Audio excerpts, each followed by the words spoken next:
ఉన్నతమైనటువంటి నామానికి మహిమ కలిగిన గాక. సరే, ఈరోజు దేవుని యొక్క వాక్యాన్ని మనం జ్ఞాపకం చేసుకుందాం. దేవుని యొక్క వాక్యం కంటే ముందుగా కూడా ఈరోజు ఒక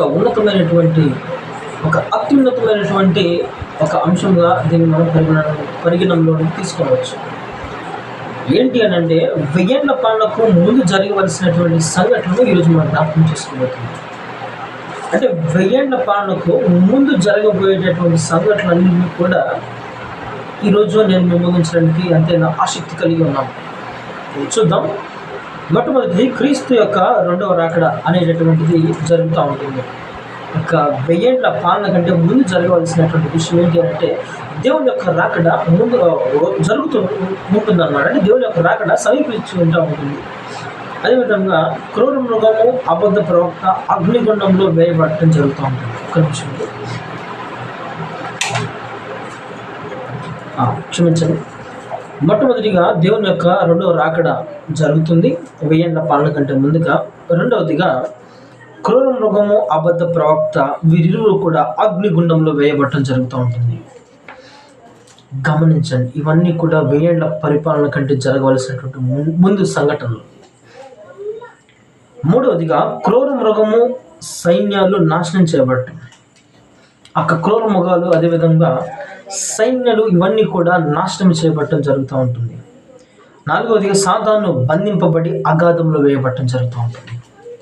కాబట్టి ప్రియమైన దేవుని బిడ్డలారా, మీ ముందు 4 పాయింట్లుగా మీ ముందు వివరించడం జరిగింది. అది ఏంటి అని అంటే, 1000 ఏళ్ల పాలన కంటే ముందు జరగాల్సిన సంఘటనలో మొట్టమొదటిగా దేవుని యొక్క రాకడ సమీపించడం జరుగుతుంది. క్రూర మృగము, అబద్ధ ప్రవక్త అగ్నిగుండంలో వేయబడడం జరుగుతూ ఉంటుంది. అండ్ మూడవదిగా క్రూర మృగం సైన్యములు నాశనం చేయబడటం కూడా జరుగుతూ ఉంటుంది. అండ్ నాలుగవదిగా సాతాను బంధింపబడి అగాధంలో వేయబడటం కూడా జరుగుతూ ఉంటుంది. అండ్ 5 సింహాసనములు వేయబడటం. అంటే సింహాసనంలో వేయబడటం జరుగుతూ ఉంటుంది. అంటే వివిధమైనటువంటి సింహాసనాలు అక్కడ వేయటం జరుగుతూ ఉంటుంది. మహాశ్రమలలోని హతసాక్షులు పునరుద్ధానం అనేది కూడా అక్కడ జరుగుతూ ఉంటుంది. ఇవన్నీ కూడా 1000 ఏళ్ల పరిపాలన కంటే ముందు జరగవలసినటువంటి సంఘటనలు. 1000 ఏళ్ల పాలనలో సాధారణ బంధింపబడి ఉండటం వలన పాపము, శ్రమ, కష్టము వారికి ఏమాత్రం కూడా లేదు. 1000 ఏళ్ల పాలననంట సాతాను బంధింపబడి ఉండటం జరుగుతుంది. ఈ బంధింపు ఉండటం వలన పాపం అనేటటువంటిది, శ్రమ, కష్టము ఇవేమి కూడా తెలియదు. ఎందుకనంటే సాతాను బంధింపబడతాడు. సాతాను గడి యొక్క పని ఏంటి అంటే, ఈ లోకంలో ఎవరి మీదకి ఏ విధమైనటువంటి నిందలు మోపుదామా, ఎవరిని ఏ రకంగా స్వాధీనపరుచుకుందాం, వీడిని తప్పుటోడు, వీడిని ఏ రీతిగానైనా పాపంలోనికి నెట్టివేయాలి అనేటటువంటి పన్నాగలు పండేటటువంటి యొక్క బాధ్యత సాతానుడి. సాతానుడు ఎవరిని బంధింపబడటం వలన కష్టం అనేటటువంటి తెలియదు, పాపం అనేటటువంటి తెలియదు. గమనించారా? కాబట్టి మనం పోరాడేటటువంటిది శరీరాలతో, ప్రస్తుత అంధకార సంబంధాలకు, దురాత్మల సమూహములతో మనం పోరాడుతున్నాం. సాతాను గడి యొక్క కుయుక్తి చేత పాపంలోనికి మనందరినీ కూడా ఏడ్చబడటం కోసం వాడు ఎంతైనా కష్టపడటం జరుగుతూ ఉంటుంది. అందువలన ఆదాము పాపము చేయక మునుపటి ఉన్న స్థితి మరలా కలుగుతుంది. యెషయా గ్రంథం 5వ అధ్యాయం 25 ప్రకారంగా, అదేవిధంగా 35వ అధ్యాయం 9వ వాక్యం ప్రకారంగా 1000 ఏళ్ల పాలన అంతమందు సాతాను విడిచిపెట్టబడగా వాడు భూమి నలుదిక్కుల ప్రజలను మరలా మోసపుచ్చి యుద్ధము చేయటకై గోగు మాగోగు అనేటటువంటి యుద్ధాలను